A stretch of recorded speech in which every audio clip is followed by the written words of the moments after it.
warahmatullahi wabarakatuh. Halo Sobat Moderat, Rahma Rafida di sini dan kamu lagi dengerin podcast Ngambi Toleransi edisi Bincang Hangat Sobat Moderat. Kali ini kita sedang kedatangan tamu spesial nih, yakni Neng Maslahatul Alma sebagai koordinator kelas unggulan 63 Jombang, salah satu pengasuh pondok pesantren di Darul Ulum dan Khadimah Bunyai Nusantara. Assalamualaikum Neng Laha, bagaimana kabarnya? Waalaikumsalam. Alhamdulillah sehat. Nah Sobat Moderat, kali ini kita akan membahas tentang isu yang sudah tidak asing lagi di telinga kita, yakni moderasi beragama. Lalu, menurut Neng Laha sendiri, apa sih moderasi beragama itu? Terima kasih. Assalamualaikum warahmatullahi wabarakatuh. Tentang tema siang hari ini, moderasi beragama, memang ini tema yang sangat hangat dan sangat penting ya untuk era kini. Saya kira ini tema ini kalau kita angkat sangat cocok dan relevan dengan kondisi masyarakat kita, negara kita yang dewasa pada saat ini. Yang saya pahami tentang moderasi beragama itu moderat. Jadi kan moderat itu kan artinya sedengan ya. Maksud tengah dan beragama. Itu maksudnya moderasi beragama itu sebetulnya tujuannya adalah mengajak kita agar kita itu ketika mempunyai pemahaman dalam beragama, kita mempunyai keyakinan itu meskipun demikian kita tetap harus berada di tengah-tengah dengan tetap menghargai keyakinan dan juga keberbedaan yang dimiliki keyakinan oleh orang lain. Dan itu juga sudah disebutkan ya di Al-Quran bahwa banyak ayatnya ini antara lain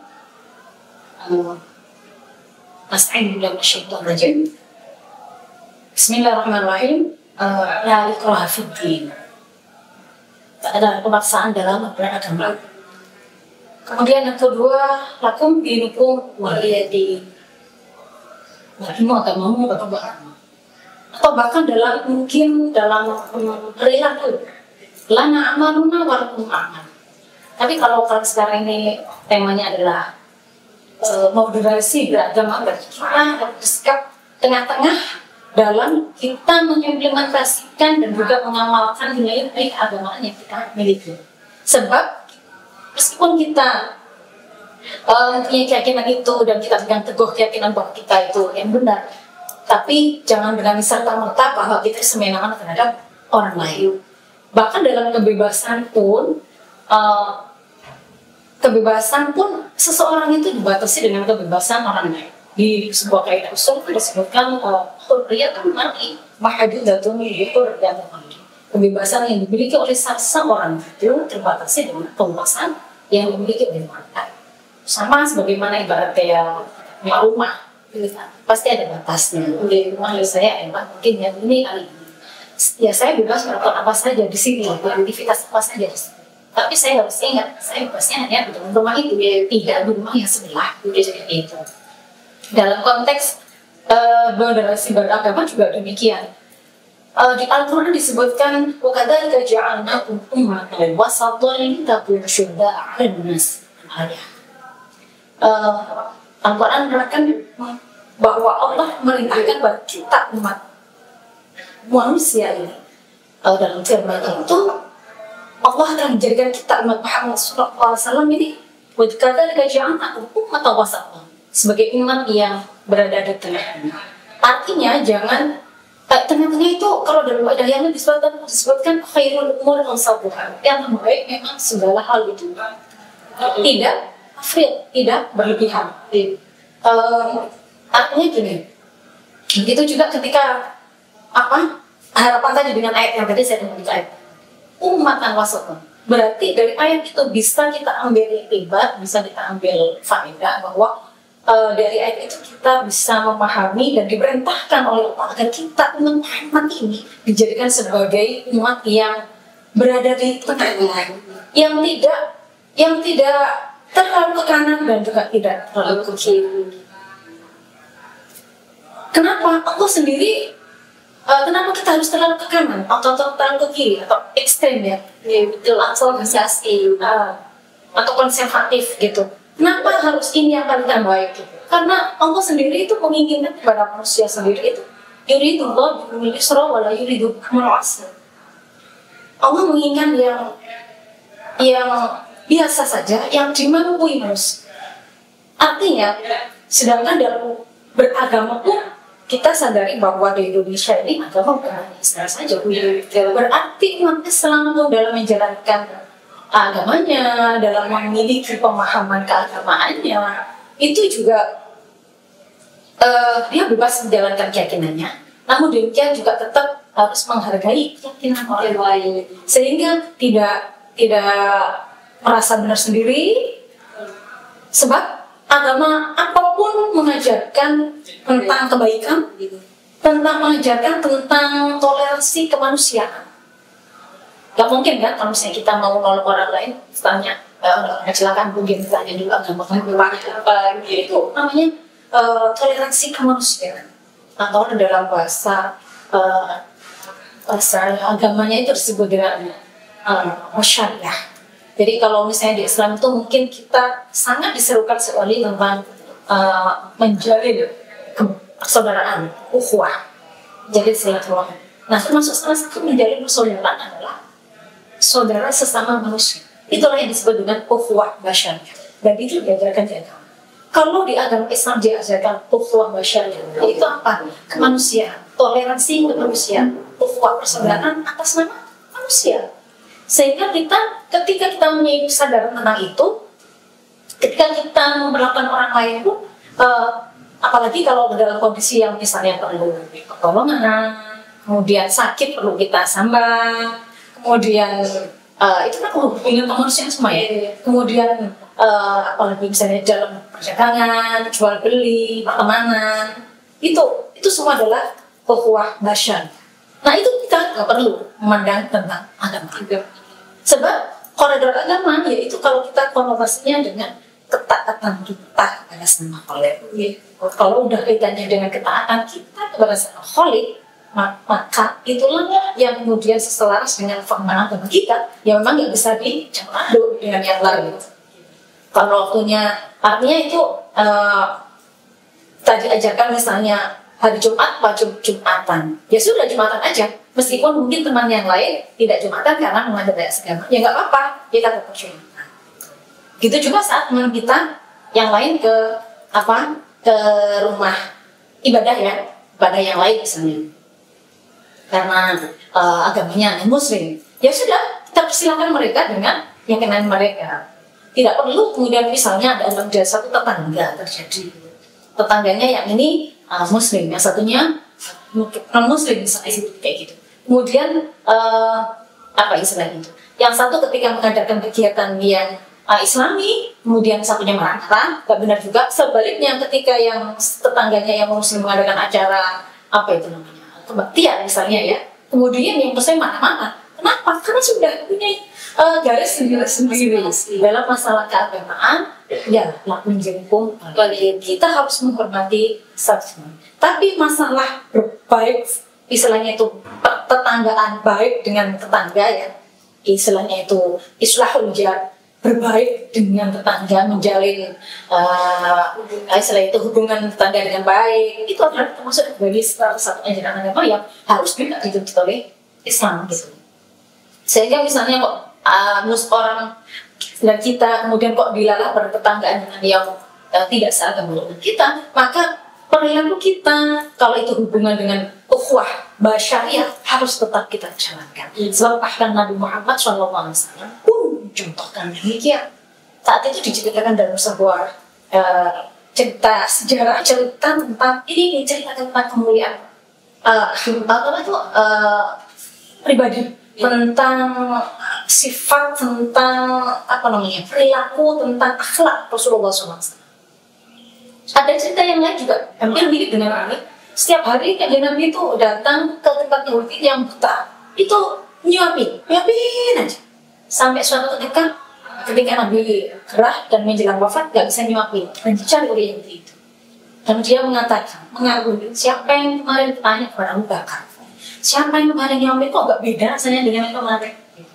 Ternyata Rasulullah pun seorang Rasulullah yang dicinta oleh Allah, tidak pernah menceritakan bahwa dirinya adalah beliau itu siapa? Adalah seorang Rasulullah, kekasih Allah. Beliau menyebutkan identitas keagungan dirinya hanya sekedar untuk berbaik, bergerti, akhlak kepada orang yang tidak sama. Ini berarti ada nilai ukhuwah basyar yang harus kita tegakkan. Oleh karena itu dalam melaksanakan moderasi beragama ini, maka ya monggolah kita itu tidak jelas ayat Al-Qur'annya ummatan wasatan, jangan berlebihan. Artinya itu terlalu menganggap diri kita itu sudah benar dari sehingga yang lain sih. Karena masing-masing punya kebebasan untuk memilih agamanya sendiri-sendiri. Dan Islam pun tidak memaksakan diri agar semua orang itu beragama tidak. Ini sebuah toleransi dari Allah juga, bahwa umat kerohafidin gak ada untuk masuk agama ini. Semuanya silahkan lakukan di hukum itu. Berarti ini ajaran yang juga menginspirasi atau mempunyai nilai toleransi kebebasan seseorang dalam memeluk agamanya. Kalau Al-Quran saja sudah seperti itu, kenapa memeluknya harus istilahnya itu tidak mencontoh yang seperti itu gitu. Sehingga perilaku yang ditimbulkan atau yang dilakukan, diekspresikan oleh masyarakat atau manusia, kita misalnya sebagai kaum muslim ya, kita meyakini keyakinan kita seutuhnya, apalagi dalam rangka beribadah kepada Allah, tapi jangan kemudian semena-mena mencederai, melukai entah itu secara verbal maupun fisik pada orang yang mungkin tidak sefaham dengan kita, bisa jadi tidak seagama dengan kita gitu. Bahkan tidak menutup kemungkinan ya, bahkan istilahnya di Islam sendiri itu pun sama-sama muslimnya juga ada yang perbedaan gitu kan.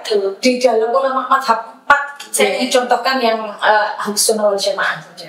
Itu kan Ahlus Sunnah wal Jamaah, Imam Syafi'i, Imam Hambali, Imam Ahmad atau Hanabilah itu Hambali, kemudian Imam Abu Hanifah Hanafi, kemudian Imam satunya itu siapa? Syafi'i, Hambali, Maliki. Ini yang kita pegang. Ketika memang saat ini kita menggunakan Syafi'i, tapi ketika dalam kondisi darurat kita boleh kok mengikuti yang lainnya. Dalam kondisi yang kembali lagi normal, maka kita kembali Syafi'i. Karena apa? Ahlus Sunnah wal Jamaah mereka itu belum betul-betul sama-sama posisinya sama. Mujtahid mutlak. Artinya itu apa? Beliau mempunyai komitmen yang sama bahwa saya merasa bahwa saya benar, tapi tidak untuk kemungkinan ada apa yang istilahnya itu kami juga punya keyakinan sama terhadap kebenaran yang sampai miliki. Cuman saya lebih megang kepada pendapat saya. Ya, dia juga bisa lihat sehingga tidak saling cerca atau mungkin mengklaim yang terbenar. Nah, tinggal pengikutnya saja. Memang ada yang mempunyai kebebasan seperti saya karena terlalu ekstrem ya. Itu memang kadang-kadang ya memang itu sendiri. Artinya itu sebenarnya kenapa sih nggak biasa-biasa saja gitu, nggak harus terlalu ke kanan atau nggak harus ke kiri gitu. Andai kan masalah itu yang dijaga, insya Allah ini kok akan bagus gitu. Karena saya yakin dengan moderasi beragama itu bukan akan mengecilkan atau mengkerdilkan keyakinan seseorang, bukan. Saya yakin tidak seperti itu. Tapi adanya kenapa istilahnya konsep ini diusung oleh atau isu moderasi beragama, konsep saya lebih sebenarnya konsep ini diusung oleh pemerintah itu dalam rangka ayolah rame-rame sama-sama kita itu mengajak bareng agar masyarakat Indonesia itu khususnya itu ibaratnya orang Jawa bilang pintar-pintar jadi orang untuk dalam ketika nengah minggir. Jadi kapan ke tengah, kapan ke pinggir, kapan melakukan agama ini dengan keyakinannya sebaik-baiknya, tapi kapan juga istilahnya ada toleransi yang diberikan kepada orang yang mungkin beda agama atau bahkan mungkin seagama tapi beda pemahaman. Itu tidak usahlah terlalu gitu. Karena kita ngajak saling hormati. toh budaya, sifat, dan juga karakter asli yang menjadi nilai-nilai fundamental masyarakat Indonesia, masyarakat Nusantara itu sebetulnya kita terbiasa apa istilahnya itu gotong royong, ta'awun, apalagi solidaritas, kemudian toleransi, kita biasa, ya kan? Apalagi apalagi di desa seperti kayak begitu itu sangat amat tinggi ininya masyarakat desa itu istilahnya itu teko seliro bahasa istilahnya itu teko seliro terhadap sesama itu. Nah kenapa itu sebetulnya nilai-nilai yang penting yang sudah dari dulu itu dimiliki oleh bangsa Indonesia. Dulu kita berebut Indonesia sebagai merdeka itu kan rame-rame bersatu untuk berebut. Sekarang udah merdeka, enggak seharusnya kita nganut bareng-bareng, nggak usah tengkar, nggak usah keroyokan. Kalau kemarin ada musuh kita bisa bersatu. Kalau sekarang kita sudah ada kemenangan di kita, kenapa harus kita ibaratnya itu apa ya? Nggak perlu lah kita itu saling bertentangan, saling tengkar, atau saling mengklaim saya yang paling banyak beraudiens gitu. Lebih baik apa itu istilahnya itu dalam kebersatuan, dalam persatuan istilahnya persatuan itulah kita. Saya akan menyinter sebuah ayat Al-Quran disebutkan di Al-Quran juga sebetulnya diajarkan. Wa'atasmu bihablillah jami'an wa la tafarraqu. Berarti apa? Pesan sponsor dari ayat itu, faidah yang bisa kita ambil ya. Adalah kita itu menungso itu dalam bersebuah keluarga, dalam sebuah masyarakat, dalam berbangsa, gitu juga dalam beragama, agama masing-masing itu satu sama lain komunitas, satu per individu dalam sebuah masyarakat apapun itu di kelas. Kalau misalnya sampai kan pelajar ya, berarti masyarakat di kelas sampean, di lebih besarkan lagi di madrasah sampean, di lebih besarkan lagi sampai di pesantren, berarti pesantren semuanya. Itu kalau disengkuyung atau diusung dengan rame-rame dengan barang-barang semua, insya Allah tidak akan ada yang sulit dan semuanya itu akan bisa mudah. Dan itulah termasuk salah satu pilar untuk menjaga eksistensi sekaligus merupakan sebuah kekuatan dalam meneguhkan keberadaan bangsa kita yang sudah seperti ini. Alhamdulillah diberikan oleh Allah kemerdekaan. Coba kalau misalnya kita hidup di masa, gak bisa bayangkan kan? Waktu penjajahan, kadang-kadang bayangin kayak itu, Masya Allah, perjuangannya sangat berat sekali. Sehingga saya pikir dalam kaitannya dengan moderasi beragama ini sangat bagus sekali.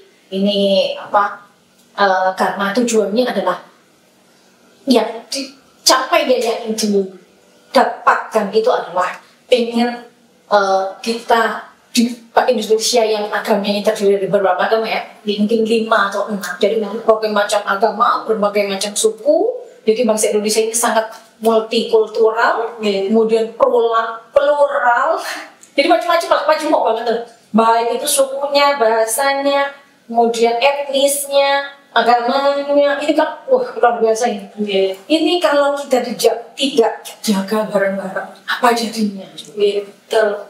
Tidak sudah cukup dengan melihat negara lain yang ada satu agama, tapi ternyata ya terjadi tidak ada damai di sana.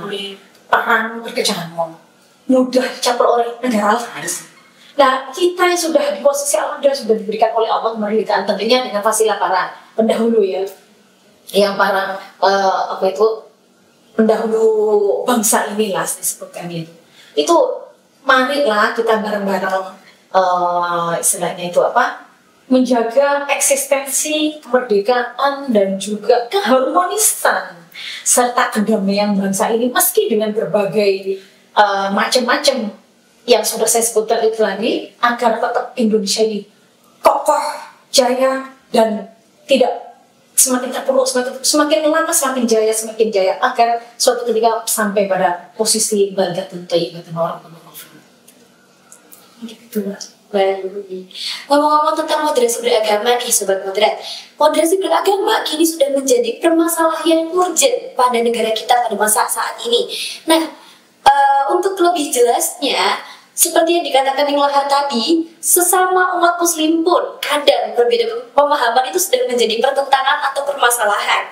Nah, sebagai pengurus Bunyai Nusantara yang tentu saja tidak hanya sekedar berlatar belakang Nahdlatul Ulama, bagaimana nih tanggapan Ning Laha mengenai forum tersebut? Apakah sudah menerapkan nilai-nilai moderasi beragama atau justru sebaliknya? Silahkan. Terima kasih. Nusantara ya. Betul. Alhamdulillah, kalau menurut saya ini Bunyai Nusantara dari namanya saja Bunyai Nusantara. Tadi sudah saya singgung kata-kata Nusantara atau mungkin Indonesia ini, bahwa nilai dan juga prinsip atau watak dasar dari bangsa Indonesia, masyarakat di Indonesia itu sudah dulu itu memang suka gotong royong, ta'awun, kemudian toleransi, kemudian toko seliro itu udah menjadi ini. Dan itu saya pikir menjadi bekal menjadi bekal bagi masyarakat Indonesia itu untuk memahami dan juga memudahkan pemahaman, membumikan ini moderasi beragama. Artinya itu lebih mudah bagi masyarakat Indonesia sebetulnya kalau mau itu, kalau sama-sama bareng-bareng, sama-sama mau dan sama-sama punya semangat, punya tekad untuk istilahnya dalam melaksanakan pemahaman dan juga melaksanakan bahasanya itu masa ritual dalam melaksanakan paham keagamaannya itu, hendaknya itu ya tetap dengan menjaga kedamaian karena memahami banget ini agama saya ya seperti ini saya. Sedangkan ketika kalian mengadakan rutinitas atau mungkin kebaktian atau mungkin yang kalian lakukan, ya monggo, saya juga tidak mengganggu. Sebagaimana saya menjalankan, kalian juga menghormati kami pun juga melaksanakan hal yang sama pada kalian. Kalau semua sama-sama berbuat di tingkat itu, ya saya pikir ya akan damai. Dalam hal ini Bunyai Nusantara ini namanya saja Bunyai Nusantara. Oleh karena itu, apalagi ini terlahir dari komunitas ini wadah sebuah komunitas yang berangkat dari mereka itu adalah beliau-beliau itu pengasuh pesantren. Yang pengasuh pesantrennya ini adalah di bawah naungan Nahdlatul Ulama. Sedangkan di prinsip dasar dalam Nahdlatul Ulama kita sudah tahu bahwa prinsip dasar dalam konsep NU ya, konsep NU itu minimal 5 ya. Mengusung itu yang harus itu keyakinan dan juga karena ini diduplikasi atau diambil dari ajaran agama juga tentunya. Apa itu? Ta'awun, saya nggak urut nih. Tawazun, ta'adul, terus tasamuh. Semua itu adalah selaras, sinergi dengan nilai dan juga konsep yang ada dalam moderasi. Karena apa di situ? Ya itu tadi moderasi.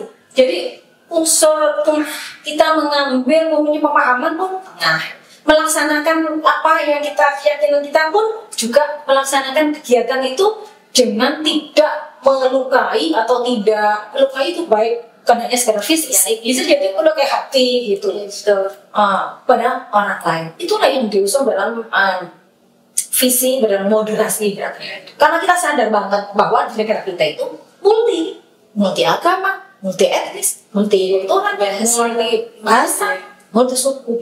Kalau tidak sama-sama punya keagamaan seperti kayak pemahaman seperti itu nanti kan bisa jadi.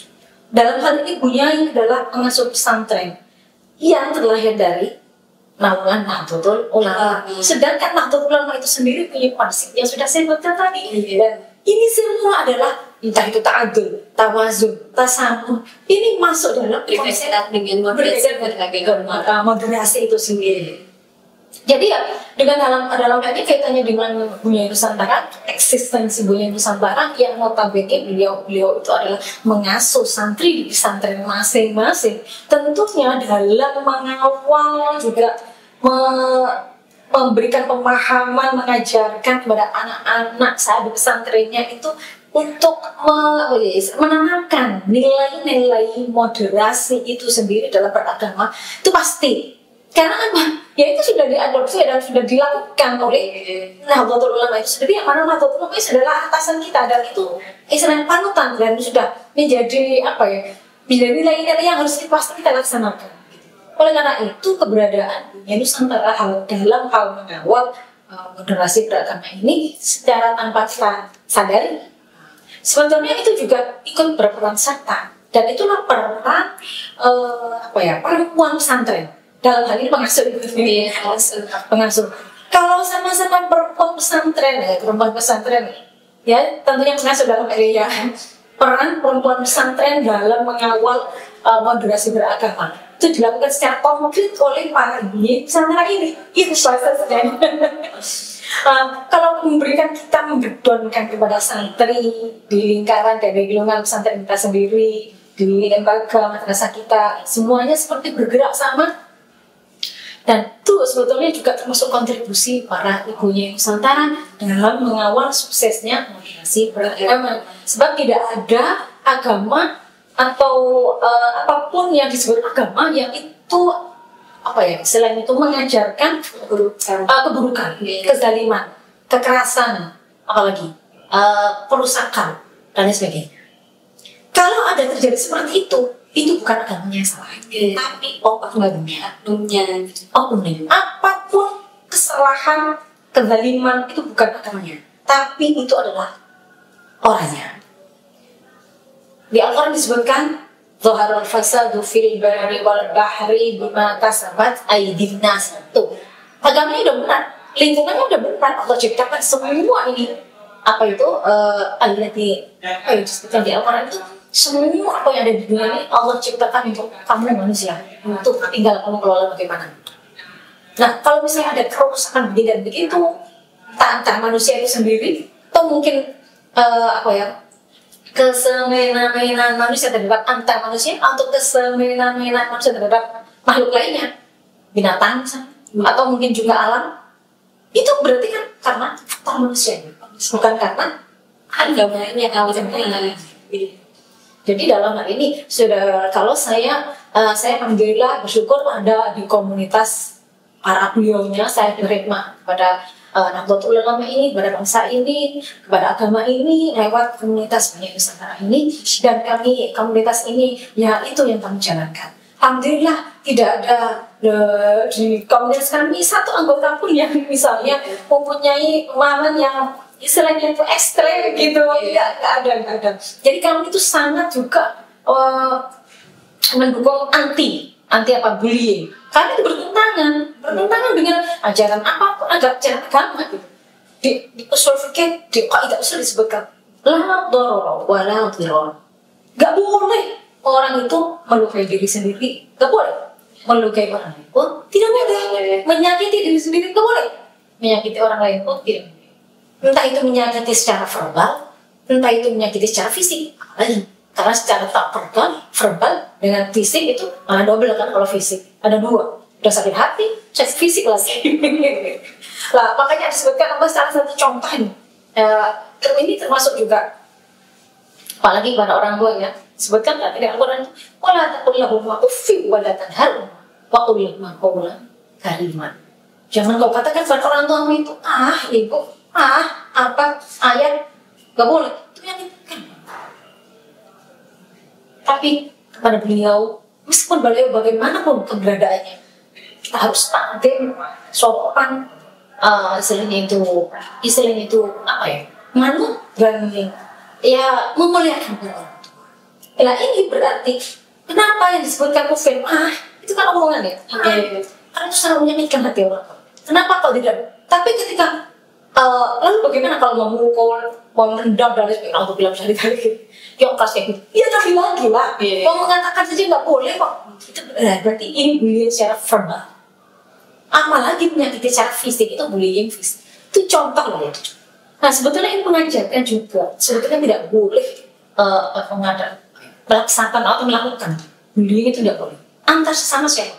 Kepada teman nggak boleh, kepada saudara nggak boleh, kepada tetangga nggak boleh. Bullying termasuk juga menyakiti antar agama yang beda pun tidak boleh. Makanya kalau misalnya sekarang begitu disupport-nya bangsa Indonesia ini dengan konsep moderasi beragama dibumikan di Indonesia ini, memang kita itu sudah dalam kondisi kadang-kadang tidak menutup kemungkinan ya. Yang kemarin-kemarin itu terutama itu kan ada orang kelompok-kelompok lah yang itu selalu ekstrim gitu, yang terlalu berlebihan, tapi fraud lalu berlebihan, melampaui batas dalam menganggap kebenaran yang dimiliki. Boleh sebetulnya. Tapi jangan melukai orang lain, jangan menyakiti orang lain, mengganggu orang lain, itu jangan.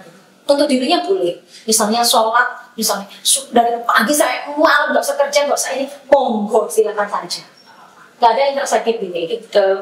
Tapi kalau sudah menyakiti orang lain, nah ini itu kontribusi dan pemahaman yang kita miliki oleh Binjai Nusantara serta kontribusinya Binjai Nusantara terhadap Indonesia dan bangsa ini. Sekecil apapun itu kami setidaknya di lingkaran kami, maksudnya di lingkungan kami ya, di lingkaran masyarakat masing para penyiap ini membawa misi seperti kayak gitu itu memang sebetulnya dia sudah menanamkan nilai-nilai agama itu sendiri. Karena moderasi beragama ini nilai-nilai yang ada di situ itu diusung dari dari ajaran agama kita itu. Baik, ini izinkan saya sedikit bercerita ngomong tentang anti kekerasan dan anti bullying. Beberapa waktu ini itu sempat hangat dibincangkan di media sosial bahwasannya ada bunyai di Aceh yang menghukum santrinya dengan menyiram air cabai sampai santri tersebut mengalami trauma. Dengar-dengar, santri tersebut mengalami atau melakukan kesalahan merokok dan bunyainya itu menghukum dengan cara menyiram santrinya dengan menggunakan air cabai. Anti kekerasan merupakan salah satu indikator moderasi beragama. Lalu, sebagai seseorang yang memiliki jiwa yang moderat, terutama pengurus Binjai Nusantara, bagaimana nih tanggapan Ninglaha mengenai kasus tersebut? Ya, saya kemarin ketepatan kok pas dilelang lihat di TV pas berita ini Astagfirullahaladzim, nggak langsung otomatis kayak gitu. Ya sebetulnya ya sedih ya, sedih, miris, ya pilu dan gimana ya nggak bisa menerima gitu loh kemudian karena bagaimanapun juga apalagi ini dialami oleh seorang santri sebetulnya nggak boleh dialami oleh siapapun lah nggak boleh siapapun itu tapi kita ini katakan santri kesukaan santri itu udah jauh dari orang tua niatnya datang untuk pondok untuk para bully ini tentunya tugas dari pengasuh para ustadznya itu juga memberikan bimbingan, pengawalan, pendampingan, pengajaran, pendidikan. Pokoknya banyak yang harus dilakukan oleh pengasuh dan juga para guru dalam rangka untuk mengantarkan siswa atau siswi atau mungkin santri ini menjadi manusia yang anfa nanti pada akhirnya. Tentunya dengan menanamkan dan memberikan nilai-nilai moral ya, contoh yang konkret, contoh yang baik dan juga pendampingan yang baik. Apalagi seorang tapi kan punya ya. Pertama, saya pastikan itu bukan punya Nusantara. Masya Allah, terus kan saya pastikan itu bukan salah satu dari komunitas kami ini. Tapi terus yang pertama itu, yang kedua, ya namanya ibu biasanya kan lebih identik dengan apa itu lemah lembutan. Kalaupun tidak lemah lembut, saya juga nggak lemah lembut dong. Tapi setidaknya tegas. Tegas bukan berarti keras. Tegas itu apa yang seharusnya? Ya itu. Berarti mustaqim, cecek itu tegas. Tidak condong ke kanan, tidak condong ke kiri. Lagi moderat lagi. Lagi moderat lagi. Pas cecek. Karena nggak ada kecondongan. Seharusnya dilakukannya itu kalaupun harapannya orang tua pasti kembali nanti dari pondok itu begini harapannya pasti tinggi orang tua. Kemudian juga dengan anak dia jauh dari orang tua, dia berarti harapnya mendapatkan pengasuhnya itu pengganti daripada orang tua. Karena di ta'lim itu kita tuh disebutkan bahwa memang orang tua itu ada 3. Orang tua itu ada 3 siapa? Yaitu pertama man waladanka, orang yang melahirkan tuh. Loh ibu, ya bapak juga lah, dia kan menyebabkan ibu melahirkan. Orang yang menyebabkan kamu lahir. Yang kedua, man yu'allimuka. Berarti siapa? Guru. Orang yang memberikan kamu pengetahuan kamu itu lah. Terus yang ketiga, ini masih lama nih buat sampean. Mertua. Man yusawi juga. Orang yang menikahkan dengan anaknya. Ya sebaliknya mertua. Jadi nggak usah bahas. Nah ketika anak tidak bersama orang tua di rumah dan dipondokkan, maka berarti posisi orang tua meskipun seorang guru, itulah orang tua mereka pengganti daripada orang tua si anak. Berarti kalau disebut begitu, mereka harapannya ya dibaikin, disayang, dilemah lembutin oleh para gurunya, para pengasuhnya, oleh mereka. Sebetulnya dalam hal yang kaitannya kasus ini, jujur saya nggak sangat tidak cocok sekali karena apa? Aduh, itu yang menghukum nggak boleh seperti kayak gitu kan, itu menyakiti fisik. Yang kedua, selain menyakiti fisik, tadi sudah saya contohkan juga, menyakiti fisik itu pasti sakitnya double. Sakit hati, ya pasti nalauso lah, marah, dongkol dan sebagainya, itu namanya sakit di sini, sakit di hati. Yang kedua masih disakitin secara fisik, tadi disiram itu. Psikologi juga sakit fisik. Akhirnya menyebabkan trauma, ya kan? Trauma nggak mau mondok dan tidak terus paling pikirannya tentang itu. Kalau cuma misalnya nggak sampai trauma, itu aja udah sebetulnya sakit banget di mata. Apalagi sampai menyebabkan kayak gitu tuh disiram cabai. Saya nggak bisa ngebayangin, benar-benar nggak bisa ngebayangin.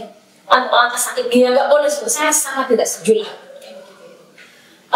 Sebetulnya hukuman itu kalau misalnya anak salah dipanggil, kan ada istilahnya untuk urutan itu fase demi fase, step by step. Pelanggaran pertama, apa kedua atau yang ketiga. Jadi kalau pelanggaran itu sebetulnya ya pelanggaran itu kalau ada pelanggaran itu harus ada hukuman. Tapi kan tidak dengan serta merta yang kritis seperti itu dengan kekerasan.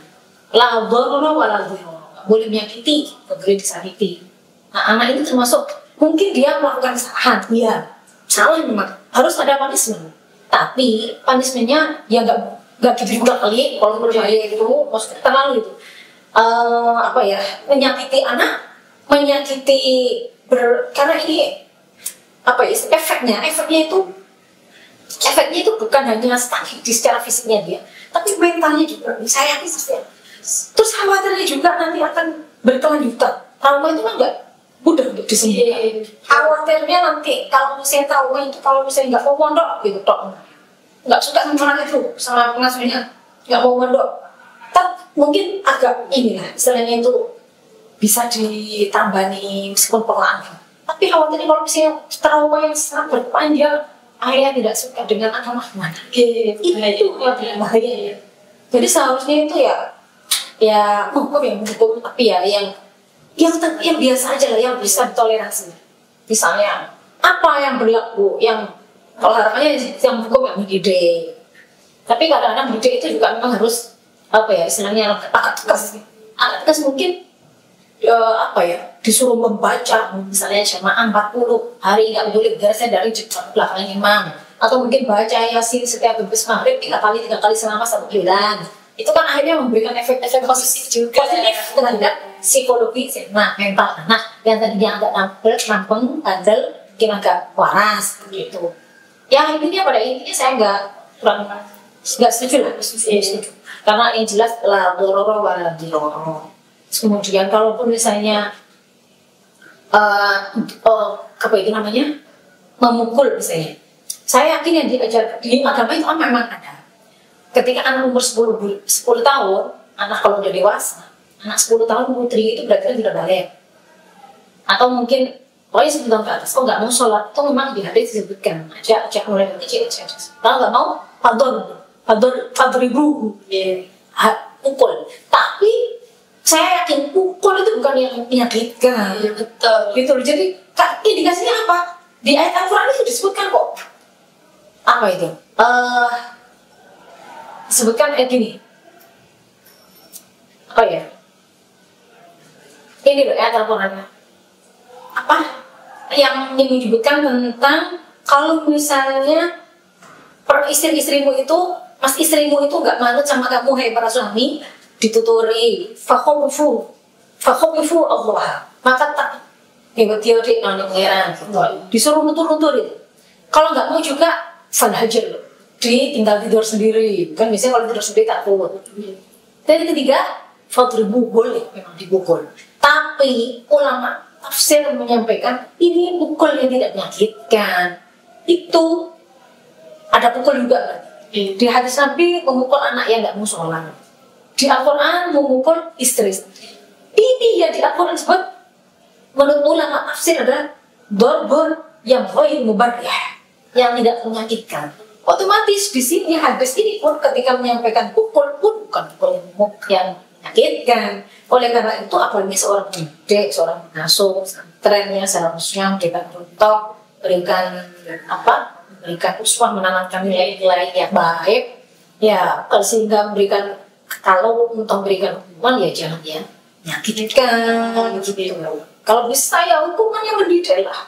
Kalau misalnya nggak bisa ya apa, carilah cara yang tidak apa itu istilahnya penyakitan fisik, istilahnya menyebabkan sakit fisik. Jangan. Kalau bororo boleh boleh. Jelas itu jelas kaidah usulnya itu. Yang tidak boleh, dan itu berarti mana di Al-Quran sendiri juga disebutkan ada itu. Kenapa qisas itu diwujudkan, diadakan oleh Allah di Islam? Ya karena Allah dalam rangka melindungi hak masing-masing manusia ini. Manusia untuk hidup, untuk dihormati satu sama lain, untuk tidak saling mensakiti. Sehingga ketika satunya misalnya disakiti dengan dipotong tangannya tanpa hak, maka ya harus dipotong tangannya. Itu qisas dan seterusnya. Al-anfu bil anfu wal udhunu bil udhuni wal sinna bis sinni wal juruh seimbang. Harus sekali lagi itu kan keseimbangan. Jadi kalau dipotong tangannya ya udah dipotong tangannya juga, harus seimbang. Kalau kupingnya dipotong tanpa hak, berarti ya kupingnya dibilang seterusnya. Ini menurut saya garis bawahi ya. Kok ada yang hak kan? Ada yang hak. Betul.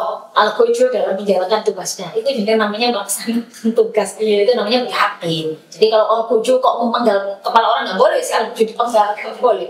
Gitu juga ketika dia melaksanakan tugas mengkisos yang artinya itu namanya melakukan bukan penganiayaan ya, melakukan sesuatu yang menyakitkan bagi orang lain, tapi dalam rangka tugas itu namanya hak. Yang haknya itu tadi misalnya beliau kemudian penyakitan penyakit memberikan, bukan penyakit ya, memberikan kesakitan pada orang lain, itu namanya kesakitan gitu nggak boleh. Baik sobat moderat, kita sudah membahas mulai dari apa itu moderasi beragama hingga isu-isu moderasi beragama yang sedang ramai di telinga kita, hingga indikator-indikator yang ternyata dalam kehidupan sehari-hari kita sangat berkaitan dengan moderasi beragama nih. Baik, yang terakhir, apa saling lahap untuk Gen Z, terutama santri, dalam menghadapi era modernisasi untuk selalu menerapkan sikap moderasi? Ngomong-ngomong dengan Gen Z, ini Gen yang dulu. Gen Z itu kan generasi sekarang nih yang udah sampai ada seluruhnya nanti. Karena Gen Z itu kenyataannya mereka hidup di era yang sekarang seperti ini. Kalau saya kan generasi peminjam teknologi. Kalau saya membahasakan saya sendiri seperti itu, generasi peminjam. Di kami, dan saya dengan teman-teman yang seusia dan saya itu generasi, apalagi di anak saya, itu adalah generasi pinjam teknologi. Tapi kalian sampai yang ini dan adik-adik semuanya itu adalah generasi pemilik teknologi.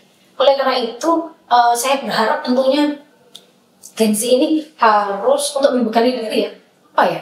Pertama mungkin melek literasi, melalui digitalisasi. Jadi Gen Z harus mempunyai kemampuan untuk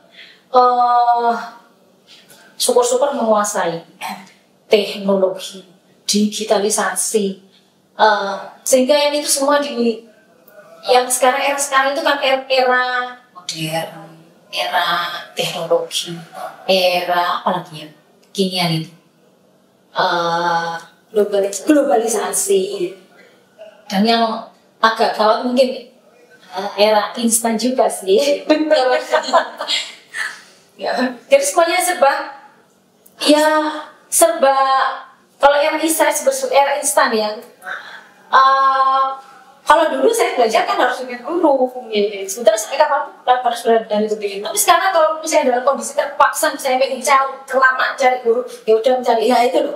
Tapi yang pasti melek literasi melalui digitalisasi itu maksud saya di samping mampu menguasai, mampu menggunakan, memanfaatkan teknologi dan juga IT itu mempunyai kemampuan juga untuk menggunakannya dengan secara positif, secara mana yang terbaik. Mana sebab di situ itu kan tidak semuanya isinya baik, ya nggak? Ada yang baik, ada yang tidak. Nah ini kalau yang saya anggap sebagai seorang santri yang punya kemampuan di samping menggunakan teknologi sendiri, menguasai IT itu sendiri, mampu menggunakannya, termasuk mempunyai kemampuan untuk mengelola diri agar ketika memainkan perangkat-perangkat itu apapun perangkat itu namanya, itu harus mempunyai kemampuan untuk saya memilih yang terbaik, yang positif, yang bisa mengantarkan diri sang santri itu ketika untuk menuju masa depannya menjadi generasi yang bisa dibanggakan oleh umat Muhammad SAW.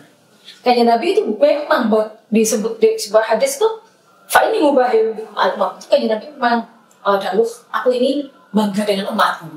Karena memang kalau kita bandingkan ya, umat dulu itu kan dikit yang terbanyak. Nah sama kiamat ini kan Nabi ya kan, ya bangga dong pasti. Kita lihat orang aja dalam berkeluarga, kalau punya anak mana, kalau punya anak satu, kalau punya anak banyak itu pasti mereka punya anak banyak itu lah banyak gitu kan gitu.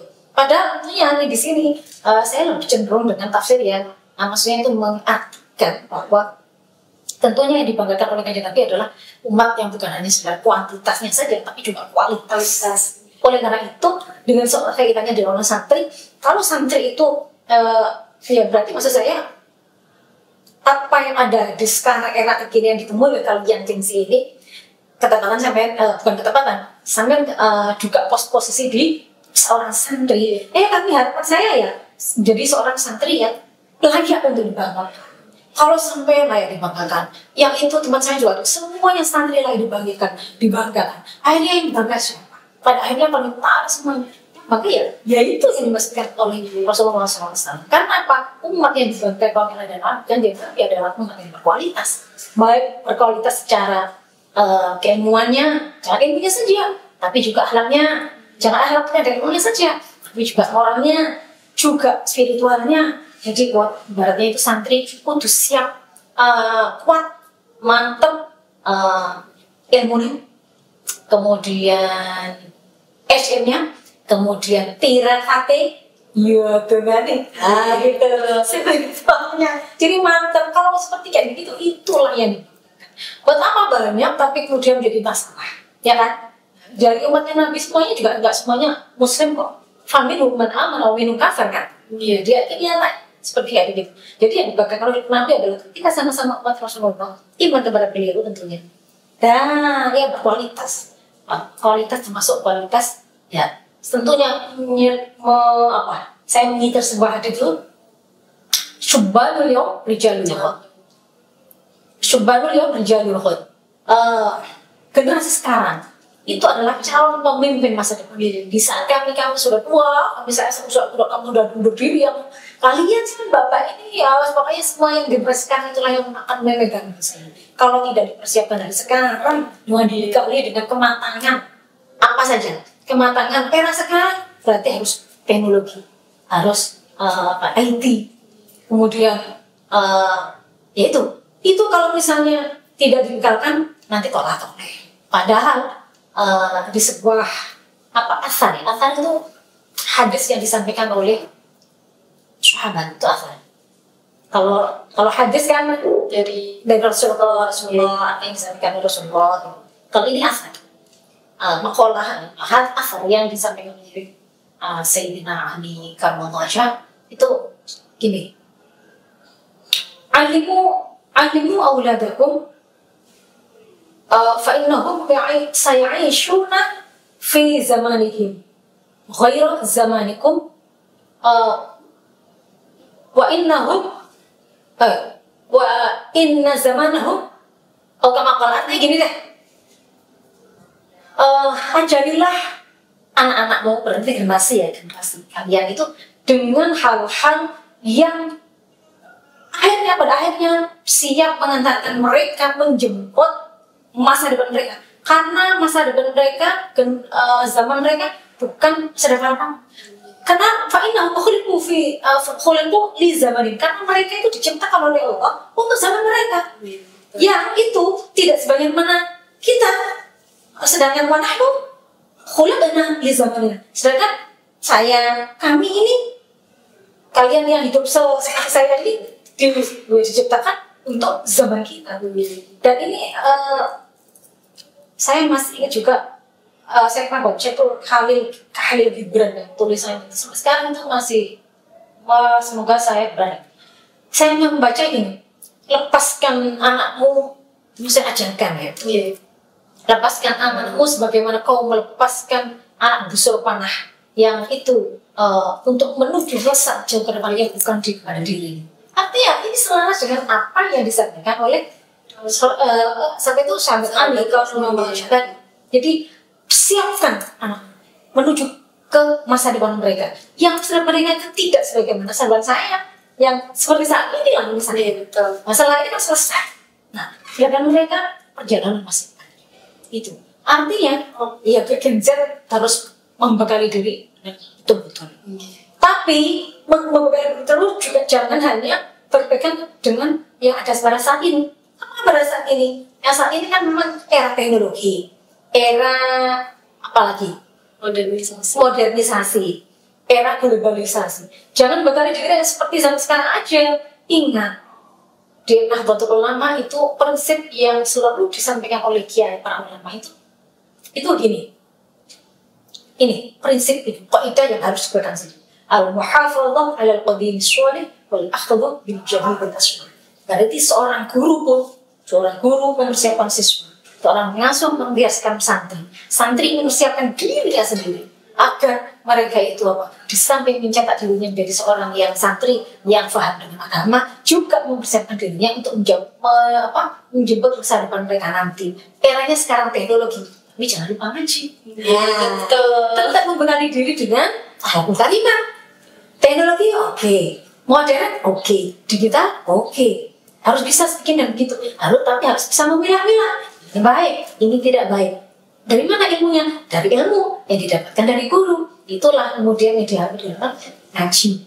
Jangan lupa ngajinya, jangan lupa memperkuat faham agamanya. Nah, gitu. Kalau itu sudah dipadukan, gini. Masya Allah. Baik teman-teman Gen Z, nah seperti pesan yang laha, teknologi oke, ngajinya juga harus oke, ilmunya seimbang, akhlaknya juga seimbang. Baik nih, sepertinya pertemuan singkat dan bermanfaat kita cukupkan sampai di sini nih. Semoga bincang hangat kita pada hari ini dapat membawa perubahan dan dapat memotivasi sobat-sobat Gen Z di luar sana untuk bisa menghadapi era modernisasi dengan selalu merakam sikap moderasi. Dan untuk kalian sobat moderat dimanapun kalian berada, jangan lupa like, comment, and share video ini sebanyak-banyaknya. Terima kasih. Wassalamualaikum warahmatullahi wabarakatuh. Waalaikumsalam. Terima kasih nih.